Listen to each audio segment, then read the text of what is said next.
우리 지역 현안을 법리적 시선에서 심도 있게 풀어보는 시사인 법입니다. 이번 시간에는 층간소음을 둘러싼 논란을 짚어보겠습니다. 오늘도 이승기 변호사 나왔습니다. 어서 오세요. 예, 안녕하십니까. 네, 변호사님. 최근 인천에서 또 놀라운 사건이 발생을 했어요. 그 20대 여성이 4차례에 걸쳐서 이제 아랫집, 그러니까 아랫집에 사는 사람이 이 집을 찾아간 거죠. 그렇죠. 예.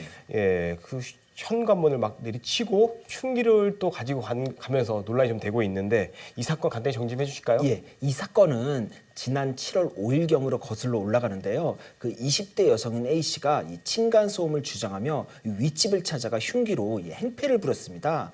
특히 지난 3일에는 이 중국 음식점에서 쓰는 이 중식도를 들고 피해자의 현관문을 내려찍는 일도 있었다고 하는데요. 여기서 더 충격적인 건 경찰이 이 빌라 내에 있는 CCTV를 확보해 분석을 했는데 이 해당 영상을 보면 새벽 시간에 이 A 씨가 피해자의 집 앞에서 이 중식도에 칼날을 갈고 있거나 아니면 피해자를 계단 앞에서 기다리고 있는 모습이 담겼다고 해서 더 큰 충격을 주고 있습니다.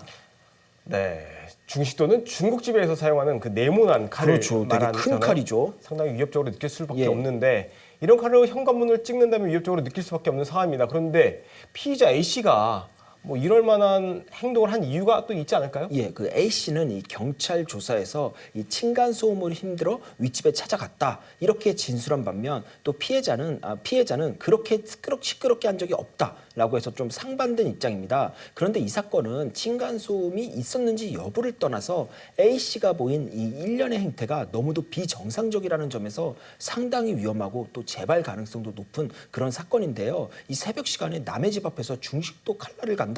또 그 칼로 현관문을 내려치는 행위, 이런 행위들 자체가 정말 상식적으로 말이 안 되는 겁니다.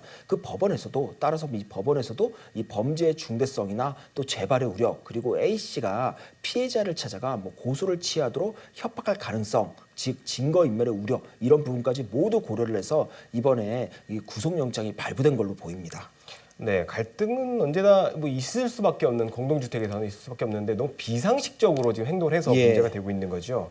그럼 이 A 씨가 받는 혐의 어떻게 됩니까? 예, 우선 이 중식도를 이용해 피해자의 신변을 위협한 것이므로 이 특수 협박이 성립되고요. 여기에 이 지속적으로 피해자를 찾아가 이 불안감을 조성했으므로 스토킹 처벌법 위반 역시도 이제는 그 성립이 가능할 걸로 보입니다.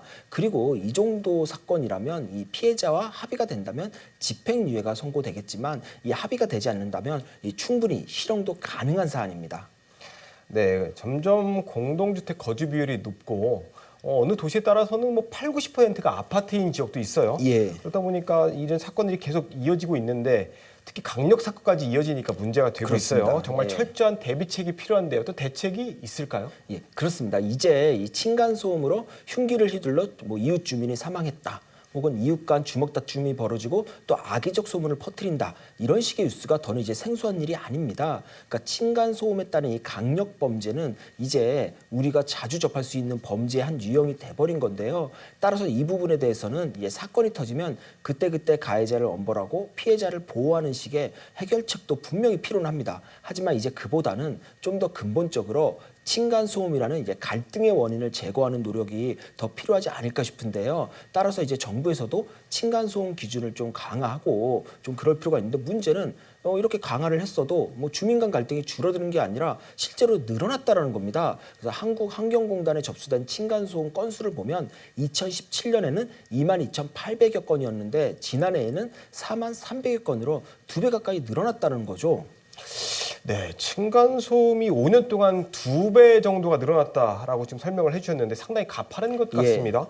문제를 해결할 방법은 없을까요? 예, 이제는 뭐 단순히 기준을 강화하는 것에서 넘어 아파트와 같은 이 공동주택 건설 시에는 이 층간소음 저감 공사를 이 기준에 맞춰 시공하도록 좀 강제적으로 좀 해야 됩니다. 그리고 이제 그 결과를 입주민에게 좀 공개하되 만약 나중이라도 기준에 미달한 사실이 확인되면 그에 따른 좀 강력한 손해배상 책임을 부담하도록 하는 식의 좀 강력한 대책이 필요하지 않나 좀 생각이 되고요. 그리고 또 이 기준 역시도 좀 층간소음의 그 갈등이 나오지 않도록 좀 엄격한 기준을 좀 적용할 필요가 있습니다.